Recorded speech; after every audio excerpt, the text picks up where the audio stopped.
Krishna, welcome back to my channel. So friends, ಇವತ್ತಿನ reading ನಿಮ್ಮ ವ್ಯಕ್ತಿಯ ಕರೆಂಟ್ ಎನರ್ಜೀಸ್, ಕರೆಂಟ್ ಫೀಲಿಂಗ್ಸ್ ನಿಮಗೋಸ್ಕರ ಏನಿದೆ, ಅವರು ನಿಮ್ಮ ಬಗ್ಗೆ ಏನೆಲ್ಲ ಫೀಲ್ ಮಾಡ್ತಾ ಇದ್ದಾರೆ, ಏನೆಲ್ಲ ಹೇಳಬೇಕು ಅನ್ಕೊಳ್ತಾ ಇದ್ದಾರೆ ಅಂತ ನೋಡೋಣ. ವಿಡಿಯೋ ಜನರಲ್ ಆಗಿರುತ್ತೆ, ಕಲೆಕ್ಟಿವ್ ಆಗಿರುತ್ತೆ, ನಿಮ್ಮ ಜೊತೆ ರೆಸನೇಟ್ ಆದ್ರೆ ಮಾತ್ರ ತಗೊಳ್ಳಿ. ಹಾಗೆ ಟೈಮ್ಲೆಸ್ ಆಗಿರುತ್ತೆ. ಯಾವಾಗ ಸ್ಕ್ರೀನ್ ಮೇಲೆ ನೋಡ್ತೀರಾ ಅವಾಗ ಇದು ನಿಮಗೆ ರೆಸನೇಟ್ ಆಗುವಂಥದ್ದು. ಪರ್ಸನಲ್ ರೀಡಿಂಗ್ ಯಾರಿಗೆಲ್ಲ ಬೇಕು, ಡಿಸ್ಕ್ರಿಪ್ಷನ್ ಇರುವಂತಹ ನಂಬರ್ಗೆ ನೀವು ಕಾಂಟ್ಯಾಕ್ಟ್ ಮಾಡಬಹುದು. Open minded in the reading nodi, take what resonates to you. Okay, so let's start the reading. So guys, ಈ ಒಂದು ಫ್ಲೇಮ್ ನ ನೋಡ್ತಾ ನಿಮ್ಮ ವ್ಯಕ್ತಿಯ ಹೆಸರನ್ನ 3 ಬಾರಿ ತಗೊಳ್ಳಿ, so that ನೀವು ಅವರ ಎನರ್ಜೀಸ್ ಗೆ ಕನೆಕ್ಟ್ ಆಗ್ತೀರಾ.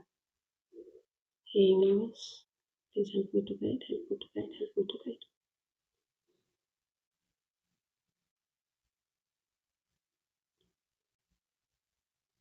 ನಿಮ್ಮಲ್ಲಿ ಒಂದಷ್ಟು ಕಾಮ್ನೆಸ್ ಬರ್ತಾ ಇದೆ, ಒಂದು ಫರ್ಮ್ನೆಸ್ ಬರ್ತಾ ಇದೆ, ಒಂದು ಗಟ್ಟಿತನ ಬರ್ತಾ ಇದೆ. ವಾಸ್ತವನ ನೀವು ಅರ್ಥ ಮಾಡ್ಕೊಳ್ತಾ ಇದ್ದೀರಾ. ಇಲ್ಲಿ ಕೆಲವರು ತುಂಬಾ ಹೀಲಿಂಗ್ ವರ್ಕ್ನ ಸ್ಟಾರ್ಟ್ ಮಾಡ್ಕೊಂಡಿದ್ದೀರಾ. ಆ್ಯಂಡ್ ನಿಮ್ಮ ವ್ಯಕ್ತಿಯ ಕರೆಗೋಸ್ಕರ ನೀವು ಕಾಯ್ತಾ ಇದ್ದೀರಾ. ಏನೇ ಪ್ರಾಬ್ಲಮ್ ಬಂದರೂ ಫೇಸ್ ಮಾಡ್ತೀನಿ ಅನ್ನೋ ಒಂದು ಧೈರ್ಯನ ನೀವು ಇಲ್ಲಿ ತಗೊಂಡಿದ್ದೀರಾ. ಕೆಲವರು ಎಷ್ಟೇ ನೆಗೆಟಿವ್ ಥಾಟ್ಸ್ ಬರ್ತಾ ಇದ್ರು, ಏನೇ ಆದ್ರೂ ಕೂಡ ಆ ಒಂದು ಕಾಮ್ನೆಸ್ ನಿಮ್ಮಲ್ಲಿ ಬೆಳೀತಾ ಇದೆ. ಆ್ಯಂಡ್ ಇತ್ತೀಚೆಗೆ ಮೆಡಿಟೇಷನ್ ಅನ್ನೋದನ್ನ ಶುರು ಮಾಡ್ಕೊಂಡಿದ್ದೀರಾ. ಹೊರಗಡೆಯಿಂದ ಏನೆಲ್ಲ ನೀವು ಪ್ರೀತಿನ ಬಯಸ್ತಾ ಇದ್ದೀರಾ, ಅದನ್ನೆಲ್ಲ ನಿಮಗೋಸ್ಕರ ನೀವು ಕೊಡಬೇಕು ಅಂತ ಡಿಸೈಡ್ ಮಾಡ್ತಾ ಇದ್ದೀರಾ. ಬಟ್ ಆ್ಯಕ್ಷನ್ಸ್ ಅನ್ನೋದು ಕೂಡ ಇಲ್ಲಿ ಇಂಪಾರ್ಟೆಂಟ್ ಇದೆ. ಸಮ್ಟೈಮ್ಸ್ ನಿಮ್ಮ ವ್ಯಕ್ತಿಯ ಥಾಟ್ಸ್ಗಳು ಏನಿದೆ, ಏನು ನಡೀತಾ ಇದೆ ಅಂತ ನಿಮಗೆ ಗೊತ್ತಾಗ್ತಾ ಇಲ್ಲ. ಅವರ ಒಂದು ನೆಕ್ಸ್ಟ್ ಆ್ಯಕ್ಷನ್ಸ್ ಏನು ಅನ್ನೋದು ನಿಮಗೆ ಗೊತ್ತಾಗ್ತಾ ಇಲ್ಲ.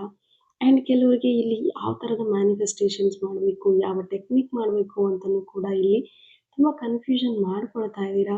ಎಷ್ಟು ಹೀಲಿಂಗ್ ಜರ್ನಿಗೆ ಇನ್ನೂ ಆಳವಾಗಿ ಹೋಗಬೇಕು ಅಂದ್ಕೊಳ್ತಾ ಇದ್ದೀರಾ, ಅಷ್ಟು ಕನ್ಫ್ಯೂಷನ್ಸ್ ಇನ್ನೂ ಜಾಸ್ತಿ ಮಾಡ್ಕೊಳ್ತಾ ಇದ್ದೀರಾ. ಹಾಗಿರುವಾಗ ನಿಮ್ಮ ಮೈಂಡ್ ಕ್ಲಿಯರ್ ಆಗಬೇಕಾಗಿದೆ, ಇನ್ನಷ್ಟು ಕ್ಲಿಯರ್ ಆಗಬೇಕಾಗಿದೆ. ಈಗ ಮೇಲ್ನೋಟಕ್ಕೆ ಬಹುಶಃ ನೀವು ಕಾಮ್ ಆಗಿ ಕಾಣಿಸ್ತಾ ಇದ್ದೀರಾ, ಪಾಸಿಟಿವ್ ಆಗಿ ಕಾಣಿಸ್ತಾ ಇದ್ದೀರಾ.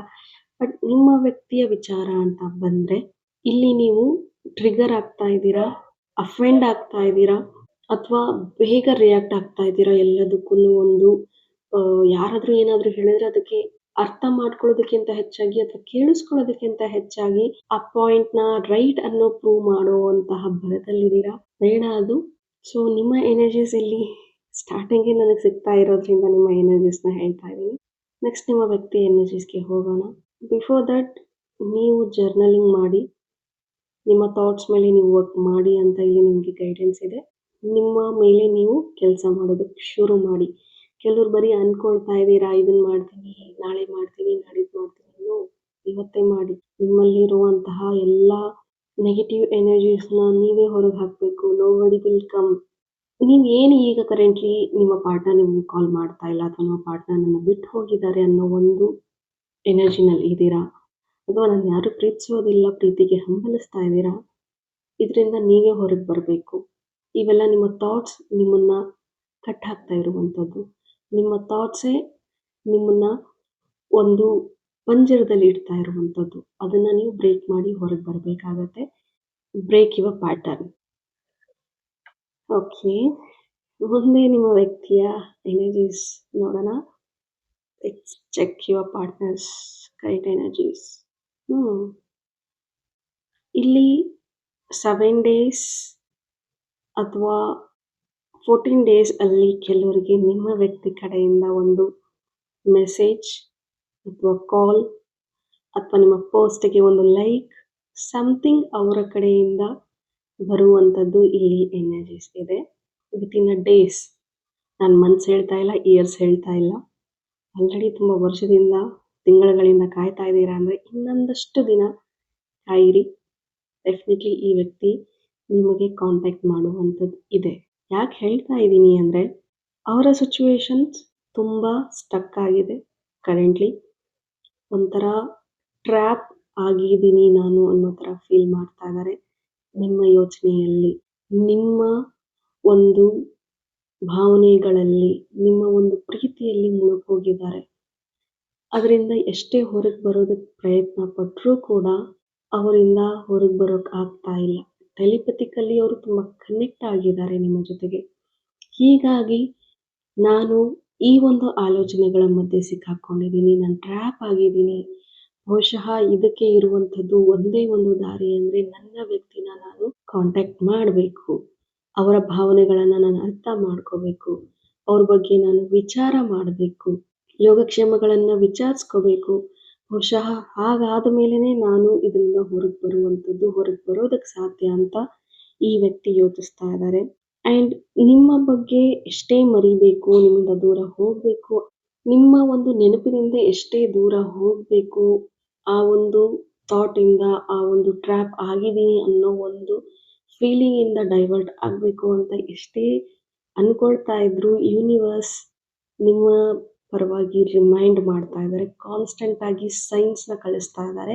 This is the time to contact your partner ಅಂತ ಅವರಿಗೆ ಸೈನ್ಸ್ ಹೋಗ್ತಾ ಇದೆ. ಬಹುಶಃ ನೀವು ಕೇಳ್ಕೊಂಡಿರ್ತೀರಾ ಇಲ್ಲಿ, ನಾನು ಇಷ್ಟೆಲ್ಲ ಮ್ಯಾನಿಫೆಸ್ಟ್ ಮಾಡ್ತಾ ಇದ್ದೀನಿ, ಯೂನಿವರ್ಸ್ ಅವರಿಗೆ ಒಂದು ಸೈನ್ ಅನ್ನೋದನ್ನು ಕೊಡಿ, ಅವ್ರಿಗೆ ಒಂದು ನನ್ನ ಕಾಂಟ್ಯಾಕ್ಟ್ ಮಾಡುವಂತಹ ಮನಸ್ಥಿತಿ ಅನ್ನೋದನ್ನು ಕೊಡಿ ಅಂತ ನೀವು ಕೇಳ್ತಾ ಇರ್ತೀರಾ ಅಂತಂದರೆ, ಕೇಳಿದ್ದೀರಾ ಅಂದರೆ ನಿಮ್ಮ ಪ್ರೇಯರ್ಸ್ಗೆ ಆನ್ಸರ್ಸ್ ಯೂನಿವರ್ಸ್ ಕೊಡ್ತಾ ಇದ್ದಾರೆ ಸೈನ್ಸ್ ಮುಖಾಂತರ, ನಿಮ್ಮ ಹೆಸರಿನ ಮುಖಾಂತರ, ನೀವಿಬ್ಬರು ಒಟ್ಟಿಗೆ ಕಳೆದಿರುವಂತಹ ಸಿಚುವೇಶನ್ಸ್ನ ಮುಖಾಂತರ, ನೀವು ಒಟ್ಟಾಗಿ ಹೋಗಿರುವಂತಹ ಪ್ಲೇಸಸ್ನ ಮುಖಾಂತರ, ಅಥವಾ ಒಟ್ಟಾಗಿ ಕೇಳಿಸ್ಕೊಂಡಿರುವಂತಹ ಸಾಂಗ್ಸ್ ಮುಖಾಂತರ ನಿಮ್ಮ ಒಂದು ನೆನಪು ಅವ್ರಿಗೆ ಆಗ್ತಾ ಇದೆ. ಆ್ಯಂಡ್ ಟೆಲಿಪತಿಕಲಿ ಅವರು ಒಂದು ಕನೆಕ್ಷನ್ ತುಂಬ ಹತ್ತಿರ ಆಗಿರೋದ್ರಿಂದ ನಿಮ್ಮ ಬಗ್ಗೆ ಎಲ್ಲೋ ಯಾವುದೋ ರೀತಿಯಲ್ಲಿ ಅವರು ಕಂಪ್ಲೀಟ್ ಆಗಿ ನಿಮ್ಮ ಬಗ್ಗೆ ನೆನಪು ಮಾಡ್ಕೊಳ್ತಾನೆ ಇದ್ದಾರೆ. ಕಾನ್ಸ್ಟೆಂಟ್ ರಿಮೈಂಡರ್ಸ್ ಅವರಿಗೆ ಬರ್ತಾ ಇದೆ.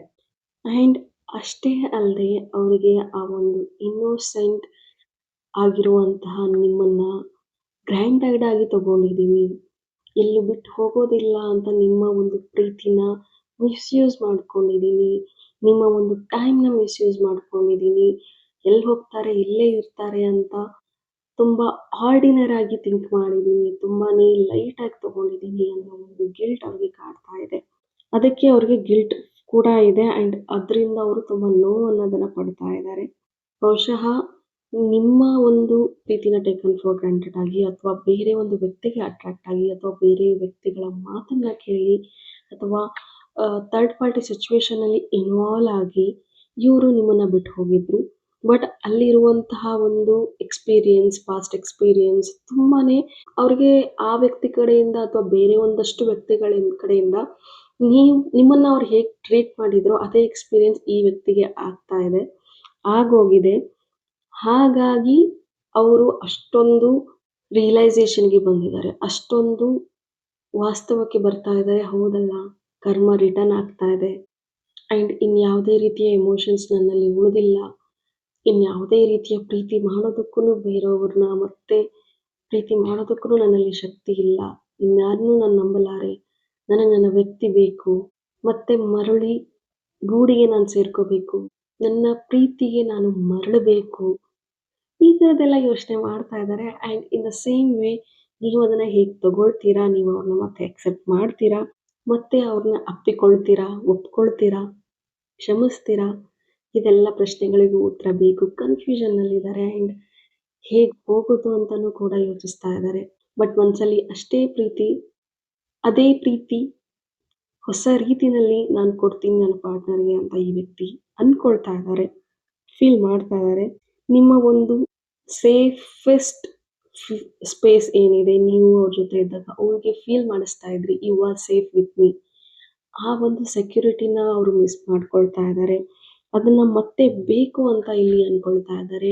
ಇಲ್ಲಿ ಕೆಲವೊಂದು ಟ್ವಿನ್ ಫ್ಲೇಮ್ ಕನೆಕ್ಷನ್ ಇದೆ, ಹೀಗಾಗಿ ಇದು ಆನ್ ಆ್ಯಂಡ್ ಆಫ್ ಕನೆಕ್ಷನ್ಸ್ ಅಲ್ಲಿ ಬರ್ತಾ ಇದೆ. ಅಥವಾ ತುಂಬ ಕಾಮಿಕ್ ಲೆಸನ್ಸ್ನ ಈ ರಿಲೇಷನ್ಶಿಪ್ಪಲ್ಲಿ ನೀವು ಕಲಿತಾ ಇದ್ದೀರಾ because of twin flame.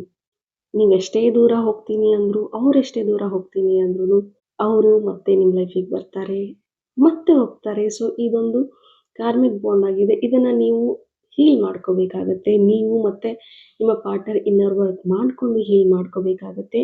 Because of some past karmic issues ಇಂದ ಕೂಡ ಇದು ಮತ್ತೆ ರಿಪೀಟ್ ಆಗಿ ಆಗ್ತಾ ಇರುತ್ತೆ. ಮತ್ತೆ ಕನೆಕ್ಷನ್ ಆಗೋದು, ಮತ್ತೆ ನೋ ಕಾಂಟ್ಯಾಕ್ಟ್ ಆಗೋವಂಥದ್ದು ಇದು ತುಂಬ ಸತಿ ಆಗ್ತಾ ಇದೆ. ಅಂದರೆ somewhere it is a twin flame with a karmic energies, with a karmic bond. And ನೀವು ಕೇಳ್ಬೋದು ಈ ವ್ಯಕ್ತಿ ನಿಜವಾಗ್ಲೂ ನನ್ನ ಕಾಂಟ್ಯಾಕ್ಟ್ ಮಾಡ್ತಾರಾ ಅಂತ. ಡೆಫಿನೆಟ್ಲಿ ಅವರು ನಿಮ್ಮನ್ನ ಕಾಂಟ್ಯಾಕ್ಟ್ ಮಾಡ್ತಾರೆ ಅಂತಲೇ ಬರ್ತಾ ಇದೆ. ಬಿಕಾಸ್ ನಿಮ್ಮ ಬಗ್ಗೆ ತುಂಬ ಡೆಸ್ಪ್ರೇಟ್ ಆಗ್ತಾ ಇದ್ದಾರೆ. ನಿಮ್ಮ ಜೊತೆ ಮಾತಾಡೋಕ್ಕೆ ಆಗ್ತಾ ಇಲ್ಲ ಅಂತ ಹತಾಶೆ ಆಗ್ತಾ ಇದೆ ಅವರಿಗೆ, ಡಿಸಪಾಯಿಂಟ್ ಆಗ್ತಾ ಇದೆ. ಹಾಗಾಗಿ ಎಟ್ ಎನಿ ಕಾಸ್ಟ್ ಏನೇ ಆದರೂ ಪರವಾಗಿಲ್ಲ, ಅವ್ರನ್ನ ಮತ್ತೆ ರಿಜೆಕ್ಟ್ ಮಾಡಿದ್ರೂ ಪರವಾಗಿಲ್ಲ, ಒಪ್ಕೊಳ್ಳಿ, ಒಪ್ಕೊಳ್ದೇ ಇರಲಿ, ಬ್ಲಾಕ್ ಮಾಡಲಿ, ಏನೇ ಮಾಡಲಿ, ನಾನು ಹೇಗಾದರೂ ಮಾಡಿ ಮತ್ತೆ ಈ ವ್ಯಕ್ತಿ ಜೊತೆ ಕನೆಕ್ಟ್ ಆಗ್ತೀನಿ. ನನ್ನ ಪಾರ್ಟ್ನರ್ ಜೊತೆ ನಾನು ಮಾತಾಡೇ ಮಾತಾಡ್ತೀನಿ ಅಂತ ಈ ವ್ಯಕ್ತಿ ಅಂದ್ಕೊಳ್ತಾ ಇದ್ದಾರೆ. ಆ್ಯಂಡ್ ಇಲ್ಲಿ ಕೆಲವರು, ನೀವು ಯಾರು ನೋಡ್ತಾ ಇದ್ದೀರಾ, ಕೆಲವ್ರಿಗೆ ಇವತ್ತೇ ಮೆಸೇಜ್ ಬರಬಹುದು. ಯಾರೆಲ್ಲ ನೋಡ್ತಾ ಇದ್ದೀರಾ ಇಲ್ಲಿ ಕೆಲವ್ರಿಗೆ ಇವತ್ತೇ ಮೆಸೇಜ್ ಬರುವಂಥದ್ದಿದೆ. ಇನ್ನು ಕೆಲವ್ರಿಗೆ ಇನ್ನು 2 ದಿನ ಬಿಟ್ಟು ಬರುವಂಥದ್ದಿದೆ. ಅಥವಾ ಒಂದು ಪೋಸ್ಟ್‌ಗೆ ಲೈಕ್ ಅಥವಾ call something related to your partner ನಿಮಗೆ ನ್ಯೂಸ್, ಮೆಸೇಜ್ ಖಂಡಿತ ಸಿಗುತ್ತೆ ಮತ್ತು ರೀಕನೆಕ್ಟ್ ಆಗುವಂಥದ್ದಿದೆ. ಬಟ್ ಆ ಟೈಮಲ್ಲಿ ನೀವು ಅವ್ರನ್ನ ಕ್ಷಮಿಸ್ತೀರಾ, ಒಪ್ಕೊಳ್ತೀರಾ, it's up to you. And ಅದಕ್ಕೂ ಮುಂಚೆ ಈ ಎನರ್ಜಿನ ನೀವು ಕ್ಲೇಮ್ ಮಾಡ್ಕೋಬೇಕು ಅಂದರೆ ನಿಮ್ಮ ಇನ್ನರ್ ವರ್ಕ್ ತುಂಬ ಮುಖ್ಯ ಆಗುತ್ತೆ. ಬಿಕಾಸ್ ಆಲ್ರೆಡಿ ನೀವು ಕೂಡ ತುಂಬ ಲೋ ಎನರ್ಜಿನಲ್ಲಿದ್ದೀರಾ, ತುಂಬಾ ಡೆಸ್ಪ್ರೇಟ್ ಆಗ್ತಾ ಇದ್ದೀರಾ ಕೂಡ, ಚೇಸಿಂಗ್ ಎನರ್ಜಿನಲ್ಲಿದ್ದೀರಾ ಅಂತಂದರೆ ಫಸ್ಟ್ ಹೀಲ್ ಆಗಿ definitely things will get work soon. Okay, ಎಲ್ಲವೂ ಸರಿ ಹೋಗುತ್ತೆ, ಮತ್ತೆ ಎಲ್ಲ ಮೊದಲಿನಂತೆ ಆಗುತ್ತೆ. ಬಟ್ ನೀವು ಎಕ್ಸೆಪ್ಟ್ ಮಾಡ್ತೀರಾ, ಅವ್ರನ್ನ ಕ್ಷಮಿಸ್ತೀರಾ ಅನ್ನೋದು ನಿಮಗೆ ಬಿಟ್ಟಿರುವಂಥದ್ದು. It's up to you. Okay, so ಇದಾಗಿತ್ತು ನಿಮ್ಮ ರೀಡಿಂಗ್. ಹೋಪ್ ಈ ರೀಡಿಂಗ್ ನಿಮಗೆ ಇಷ್ಟ ಆಗಿದೆ ಅಂತ ಭಾವಿಸ್ತೀನಿ. ಇಷ್ಟ ಆಗಿದ್ರೆ ಕಮೆಂಟಲ್ಲಿ ತಿಳಿಸಿ. And for better clarification personal reading ಅನ್ನೋದನ್ನು ತಗೊಳ್ಳಿ. Thank you. God bless you all.